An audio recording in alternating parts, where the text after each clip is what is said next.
Look back at the big news stories of the week and from around the world. I'm joined this evening by Celestine, BOHLEN, a columnist at the International New York Times. Thank you for being with us. Also here with me, Sylvie KAUFFMANN, editorial director at Le Monde. On the set as well, Christopher DICKEY, the Daily Beast, and one of our regulars as well, the Paris bureau chief, sorry, as well as Middle East editor. I will give you your full title. And Anthony Bellanger, whom we haven't seen in a while, but we're delighted to see again. He's a journalist at Les Inrockuptibles. Thank you very much indeed for being with us. We're going to start with the story of the evening, the story of the week, the story probably of the last few months. We're going to go straight to the Maidan to have a look at the pictures there tonight. This extraordinary deal was signed and is now being considered there by protesters. It was signed earlier today by Viktor Yanukovych and the opposition, guided by EU foreign ministers. A Russian envoy was also there. A deal, Anthony Bellanger, that seems to spell the end of the crisis. Well, not the end of the crisis. Let's wait for that, because first of all, when you have so many deaths in the streets, you cannot expect a crisis like that to end so soon. But still, you know what is incredible about a crisis, that Mrs. Tymoshenko was still in jail. I mean, you know, in the midst of that such a huge crisis, one of the major opposition leaders of Ukraine was still in jail. We didn't even reminded that when we at the beginning of the crisis, because paid very little attention. Yes, I know, but that's amazing about it. So at the very end of the day, what happens is that they have to liberate somebody who was still in jail. Just remind that.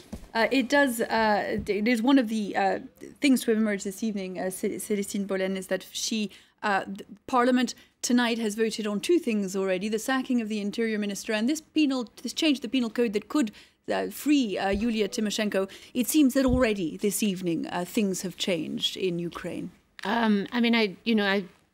It seems to be going also very fast. I mean, when, it seems like every half an hour we have to check back and make sure that there's not another development. Because what is the actual give and take here? What is going to happen with the Constitution, which has been one of the key demands? In fact, something that sort of was at play at the beginning of the week before the violence started up again.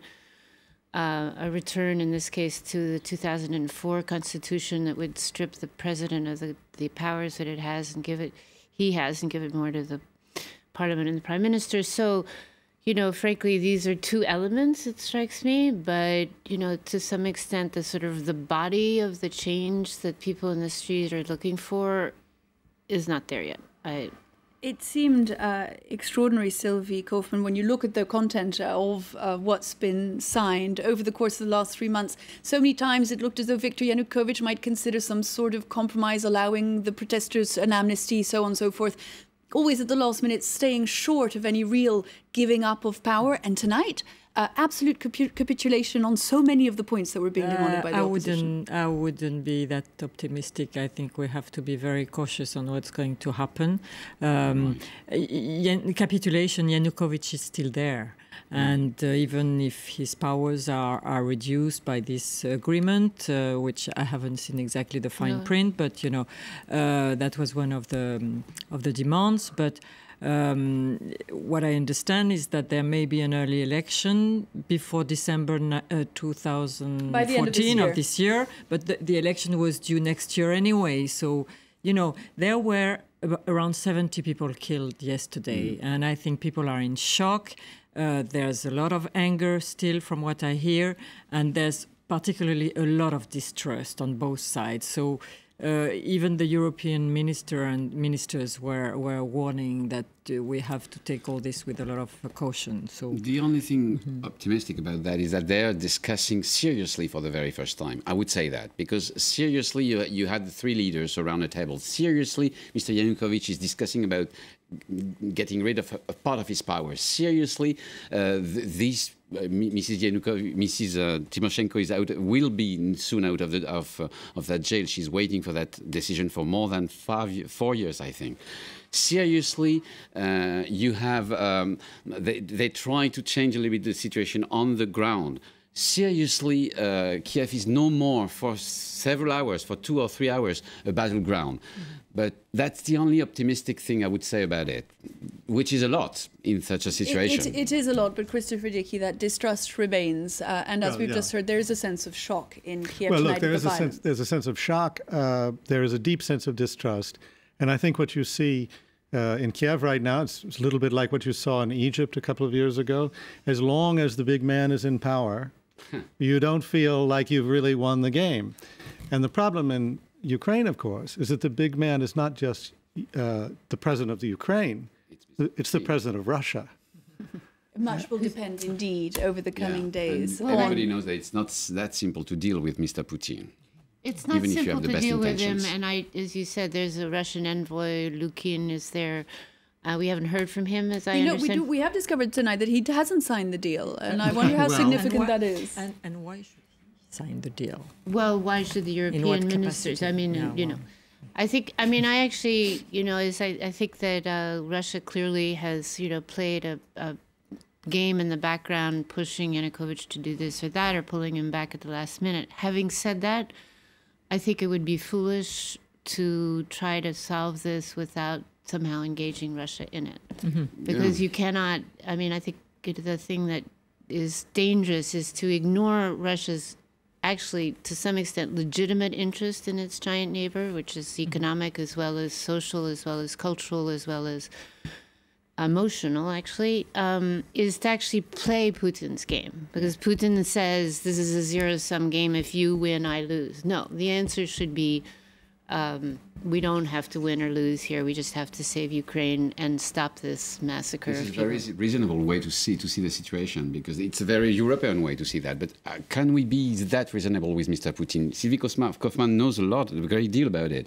You cannot discuss with Mr. Putin with reasonable arguments. No, I think you have to be very tough, and I think that there is a record, which is not a very European quality. Let's me being tough. But he also holds the purse strings. He can simply decide not to give the money. Well, but maybe the But he's IMF... already not giving as much money as he promised. No, and the IMF has a deal on the books. It's been well known what the IMF has to offer the Ukraine. The European Union, as I understand it, is ready to top it up. The issue is you don't give good money to a corrupt regime, because your money will turn bad very quickly. So, I think these are some of the things that are being negotiated, and it has to be, I think the dealing with Russia has to be firm, and we're not going to back down, and but at the same time to sort of try to push them out, I think is just. I personally think that the way the European Union handled the problem was irrelevant. When you've got somebody like Mr. Putin in front, you're not messing with Mr. Putin. You're just trying to adapt yourself to what kind of argument he has in front of you. So because for him it's like a matter of life and death. So if you just, I think that's important to understand. For him, it is like a matter of life and death. I mean, this is what Celestine was saying. I mean, this is what Celestine was saying when she says he's got some legitimate points about the economic relationship between the Ukraine and Russia, right. And also the security situation. I mean, I think we should turn the clock back a little bit and remember that in the first big flirtation with the European Union about all this, as we were leading up to the agreement last year, NATO was walking right behind that. I mean, it's not just the EU. Putin was looking at a situation where he thought, or could imagine, or could claim that NATO was going to be moving in to the Ukraine at some point. Well, I think that came off the table in 2008. But I mean, well, it did. But he kept bringing it up, and. And I'm sure he's crazy about these things, but I'm sure they drive him crazy. And well, even tonight, Sylvie KAUFFMANN, we've heard one senior Russian lawmaker say this is a deal entirely crafted by the EU and therefore no good. Clearly, this is going to be the view from Moscow, and it's not going to sit comfortably with it. Yes, so I mean, you might say there's distrust between the two camps in Ukraine, and there's also distrust between the EU and Russia. So that makes things quite complicated. But to your question, we're not like him. I mean, the EU does obviously no doesn't use the same means and the same pressure and so on. So obviously the situation looks uneven because don't you think that we were a little bit naive in our way to deal with it? We were not naive. We just lacked political will and unity. That was the problem of the EU. And, you know, that's the problem with in organizations of 28 countries. And there was a certain amount of enlargement fatigue. I mean, no one actually really wanted to extend that much more. But even when the crisis started, we were late to wake up to it. All of us, I think. Except the Poles and the Swedes who had started this whole process. But the Germans, the French, of course, and all the other countries were quite late. And once they realized something had to be done, I think what was done yesterday was very nice, actually. It came late, of course. But this joint effort of the three foreign ministers of Germany, Poland, and France. These are three key member states in this issue, in this respect.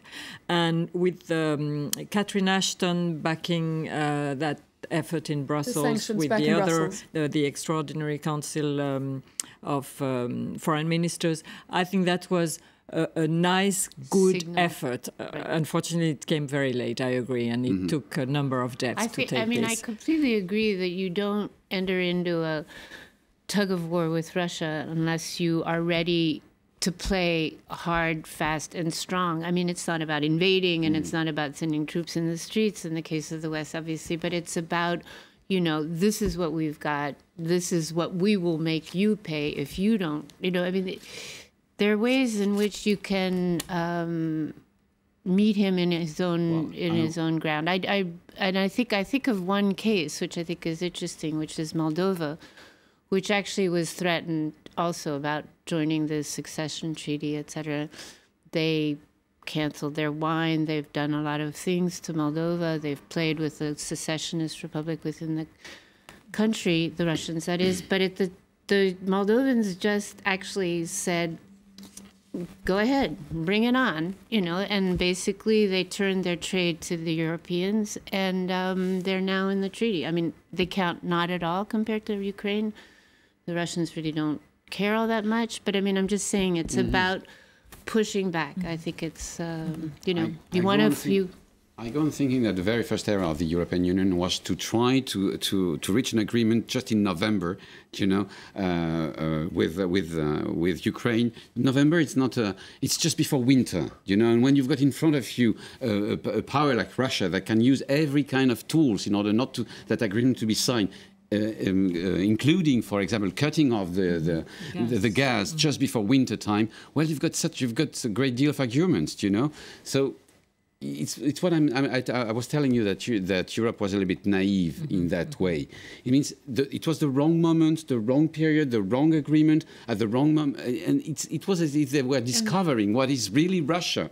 And what kind of interests were at stake for Russia? I think that as soon as it came down to sort of hard bargaining, the Russians pulled out a series of cards and said, this is what's going to cost Ukraine. They didn't, I mean, not even talking about gas, but this is what, you know, we are going to put embargoes, or we're going to put extra customs duties on this, and this. And the Europeans kept saying, but our geopolitical offer is so nice. We promise rule of law. And that's not, you know, when you're sitting in a grime. For example, you've got a pork embargo right now with Poland, between Poland and Belarus, which means between Poland and Russia.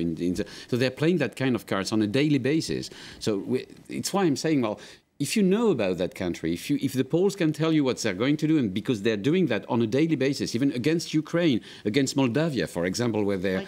Yes, it's what... Yeah. But I'm just saying, the point is that the Europeans should have come back and said, no, actually, you join our European Union, I mean, you join our trade agreement, and you are not going to have to suffer to pay more customs duties in Russia. I mean, or it's... Well, given Europe's dependence on Russian natural gas, isn't that a little hard for them to do? Actually, you know, Russia, Gazprom right now is in a lot weaker position than it used to be. I mean, you know, European demand has fallen for various reasons. Quite dependent.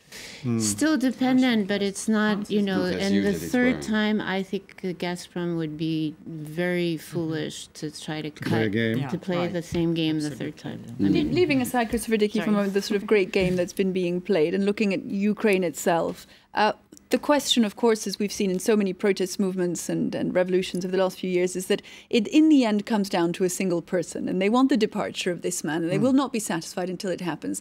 And the question is whether in some parts of Ukraine tonight that is already the case. Will they be satisfied, do you think, with this deal that essentially, as Sylvie KAUFFMANN was saying earlier, allows him to stay? Well, I mean, I think that is the big question, and as I said before, the question is, Putin will definitely stay, and Yanukovych probably will stay at this point, which is, I think, exactly why you see the video of people more or less praying out in Maidan Square, trying to decide what they want to do. They've just seen all this carnage, all these people killed. People don't really want to die day after day in Maidan Square. They would much prefer to see this end. So he's given away a lot, Yanukovych, it seems. But as long as he's there, he can take it back again. Well, it's not over till the... It's not over. He's still legitimate. Don't forget that he's still the president of Ukraine. He's been elected, and he's still legitimate by a huge part of the Ukrainian population, the Western one, yes, but it's the most industrial one. And say that so maybe you're right. Maybe the big man has to go in order for the situation to. Well, but then again, the big man can go, and that can usher in chaos. So divided, maybe it's not a good idea. You also have a situation where, in some areas in the west of Ukraine, like Lvov or Lviv, whatever you pronounce it, the power structure has completely broken down, and they're really it's a totally insurrectional situation. And what has struck me since the beginning is that in the eastern part, on the Russian-speaking part, we haven't seen a counter-reaction, opposing the movement in Kiev or in the west, in the western part. So I find this quite interesting. It means that this Russian-speaking population is not really so solid behind him. Yes, exactly. I think that one part of all this that's runs through these protests, we've focused on there being pro-European versus pro-Russian, but in fact the regime is really very, very, very corrupt, and it's corrupt to a point that infuriates people. And I think half of the people on the square are infurious about that just as much as they are about this deal or that deal. And I think it's true in the East as well. It's not the existence of Ukraine which is at stake. It's not the division of Ukraine. We're not discussing of two countries, the famous tale of two countries opposed together. No. We're discussing of serious problems everybody wants to solve in Ukraine, even in the eastern part of the country, like corruption, for example. And that's what's emerged over the last week. So we're going to take a quick break now, and then we're going to come right back for the second part of tonight's debate and a look at some of the other news stories of the week. Do stay with us.